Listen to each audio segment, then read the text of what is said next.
Hey there, and welcome to the Weaver's World. This video is the fourth in a series about how I write my own adventures, and what you might learn from it. I'll link the playlist in the description if you want to check out the other videos. In this episode, we'll talk about adjusting your already established plot more or less on the fly to suit your group specifically.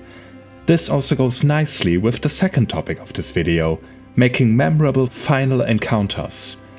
Those can and often will be combat, of course, but there are other ways to neatly tie up an adventure. But before we start, if you like this video or just want to help me out, liking this video and subscribing to my channel is always appreciated. So are comments, of course. They really help. But with all that being said, let's go.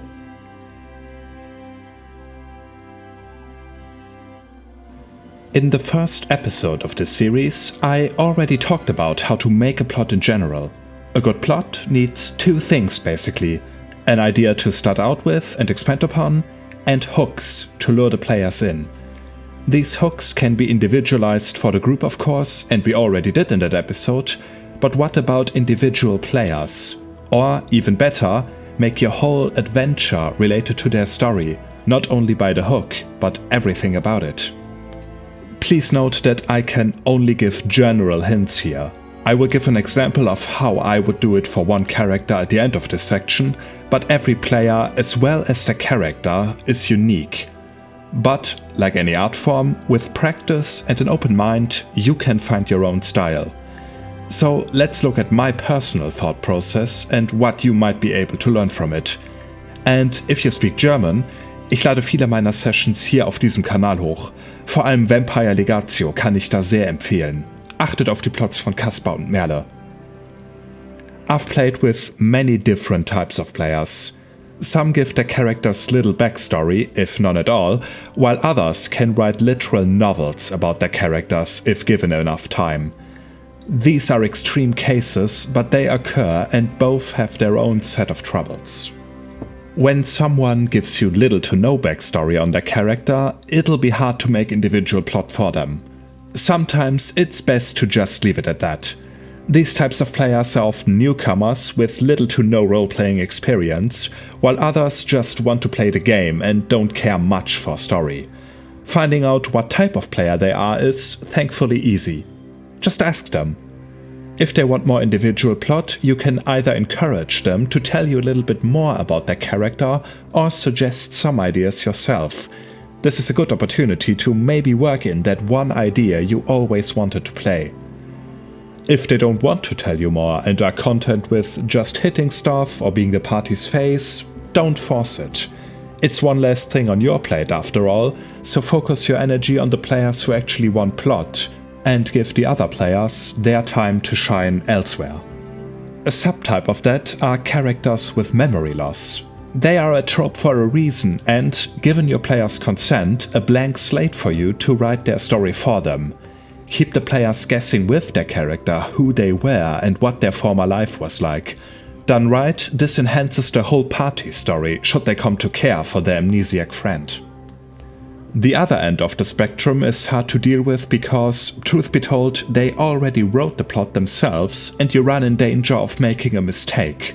Maybe you don't tell the story exactly the way they wanted to, or leave out details they find important. If you are confident that you can work with that much material, then go for it.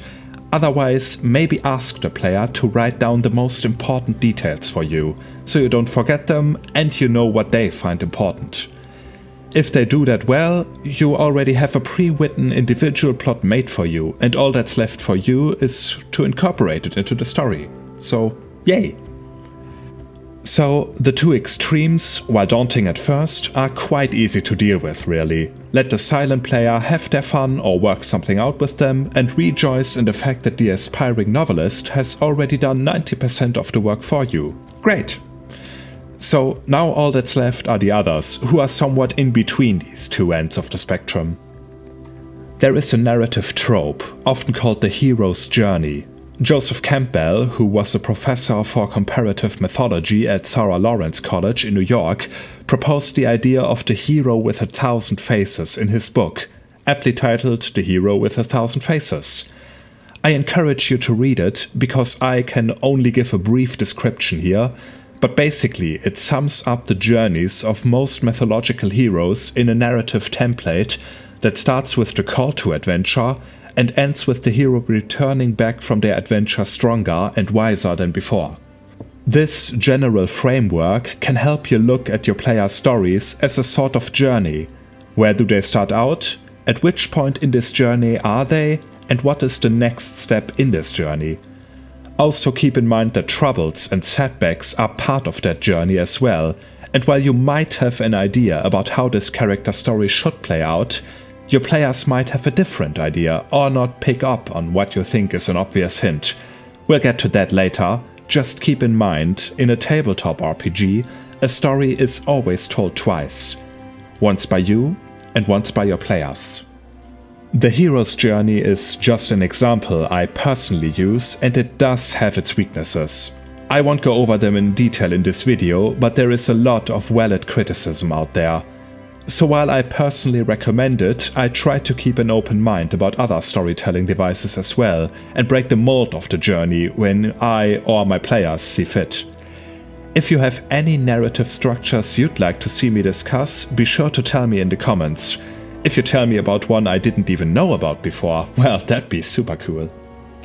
Now, let's return to our forest temple for a brief moment, shall we? If you remember, we decided that it was dedicated to an enigmatic god or goddess before being taken over by the cult of a goddess of nature. Over the decades, however, this temple was gradually lost and forgotten, although not abandoned entirely. This has a lot of potential for player characters to get involved in. Let's say one of our players is a cleric. Sadly, they are not a cleric of either god in our scenario, but we can still incorporate them into the plot. Maybe their god is on friendly terms with the goddess this temple was most recently dedicated to and wants to make sure her place of worship doesn't fall into the wrong hands. That's a good starting point. But why not make it a bit more personal by implying that the cultists who are currently taking over the temple are devoted to the arch-enemy of the player's patron god? Now it's getting personal. A more secular character might not sound like a good candidate for individual plot here, but that is easily fixed. We can adjust the plot so that the cultists have actually been in the nearest city and one of them happened to look like, let's say, one of the character's long-lost sister. They thought her dead and only asked around if anyone had seen her out of habit and to get closure, and suddenly she's possibly alive and part of a cult? Time to ask some pressing questions to these people. Gods be damned. An individual plot hook is great because it really drives home the character's motivation to become an adventurer. Money, fame, all the good stuff are nice motivations, but most, if not all adventurers, have a more personal concern as well, no matter how hard they hide it. And if they don't, that can be changed. Finding a person they truly care about, or a mysterious ruin that sparks their love for ancient history. Or they make a rival on their journeys who always seems to thwart their plans, getting away with most of the loot while leaving them with little more than what they started out with. So the important thing is for the characters to encounter troubles on their way.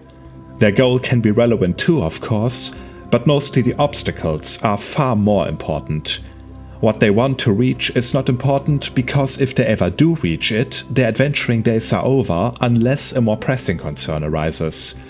What is important are the friends and enemies they make, the hardships they overcome, and the lessons they learn from them. If you want to make your character's goals part of the plot, that is a little more advanced. Maybe I'll talk about this in an extra video once this series is wrapped up. It could be a fun exercise for sure. And now, the final confrontation.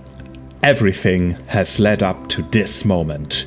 Your players anticipated every possibility and probably imagined a fight for their lives. So it's up to you to make sure that the final encounter is one they will remember. This does not necessarily have to be an epic combat, although this is always a good choice. It provides a threatening situation with high stakes beyond the character's demise, But fighting some strong, evil creature at the end of every adventure can become repetitive and boring after a while. So, how can you spice things up, and what are some alternatives? If you want to make the last obstacle a fight, we already talked about combat in the previous episode. You can take the ideas I gave there and crank them up a notch. To use Dungeons & Dragons as an example again, calculate the encounter so that there is a realistic chance for the characters to die. Should things really go south, you can always try to cheat a little bit in their favor. Just don't let them catch you. Apart from that, what I said in part 3 of the series applies here too. Think about why the enemy would attack your group, what their goal is, and how they would fight as a result of that. If it's gonna be an epic finale, incorporate the environment even more. Have the enemy hurl parts of it at the group if they are bulky. Use their magic creatively if they have it. Make them bark orders at their swarms of underlings coming to their help to maximize their effectiveness against the group.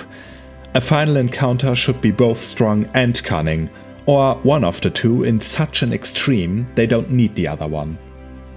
But let's put combat aside for a while and think about other ways an adventure could be wrapped up. As said before, combat combines a lot of great factors the end of an adventure needs: immediate danger, easy tie-ins with the plot at large, and a chance for everyone to shine. That last point somewhat depends on the system, of course, but in general, most characters in almost any system can at least do something during combat, even if it's just assisting the more combat-oriented members of the group. These elements constitute a final encounter. Not all of them must be present, but I'd go for at least 2 in every case, with good combat encompassing all 3 of them. Personally, I'd say that giving every player a chance to shine is probably the most important element, followed by plot relevance and immediate danger being lowest in terms of importance. But that's just me personally, and I encourage you to think about how you personally weigh these factors. In some systems, everyone is at least partially good in combat, while in others there are specialists for that, with other characters being rather good at social situations or, for instance, wilderness survival. You know your group best, so it pays to think about their strengths and how you would challenge them. But if you don't manage to find a situation that incorporates everyone's focus equally, that is fine. Maybe this portion of the plot deals with 1 or 2 characters specifically, so their time to shine is, of course, a bit more important. In that case, the other characters may still have ideas about the situation at hand, but they are not the focus, at least for now. Their time to shine will come in another adventure. And of course, don't underestimate your players. I'm willing to bet that they'll surprise you at least once with how creative they can get when it comes to bringing their strengths into play. If you want something that ties in nicely with the plot and presents immediate danger, then maybe there is no final boss, but the temple the characters are in has become so dilapidated over time that the collapse is inevitable. Suddenly, getting out becomes a race against time as the characters try to get back to safety, lest they be buried under the rubble. And, to make matters worse, the idol they have come to retrieve still needs to be taken, but is protected by traps. Indiana Jones style, they not only need to get what they came here to get, but make it out safely. Or maybe you want something a bit more cerebral. Imagine a mysterious stone with inscriptions on it in the middle of the last room of the temple. While some characters try to decipher it, maybe others are busy fending off the last wave of cultists, wild animals, or something else. This one could use a simple puzzle to uncover the secrets that are written on the stone. Use a simple substitution cipher to keep the players guessing what exactly is written there, or wrap up the clues in an enigmatic poem. Things like that are fun to play with and will keep your players thinking about it long after the adventure is finished. And if you want to make the final obstacle a boss fight, but not all of your group is suited for combat, then there are some possibilities as well. A boss character might be invulnerable until certain conditions are met. Conditions your more intelligence-based characters can find out and work towards. Maybe they are outright impossible to defeat, with all that the combatants can do is to stall for time. This can become frustrating though, so I'd be careful with that device. Many MMORPGs have mechanics that need to be met in order to defeat a boss, so you can maybe let yourself be inspired by this. Let your party's face talk down the henchman of the boss character to make combat easier, or the wilderness-focused character deal with animalistic companions of said boss. Things like that can influence the fight without actually taking part in it. Of course, these are only some examples from the top of my head. Write me your ideas in the comments. I would love to hear about them. Both individual plots and memorable final encounters draw on your players and their characters' backstories. Be sure to keep that in mind, and you'll do great. As always, if you have any questions or comments about this video, be sure to tell me down in the comments. Next time, we will wrap this series up by talking about how to make the narrative flow organically so that it goes as you want it, while giving your players ample opportunities to explore and play. I'm looking forward to it, and I hope you do too. Until next time, see you soon.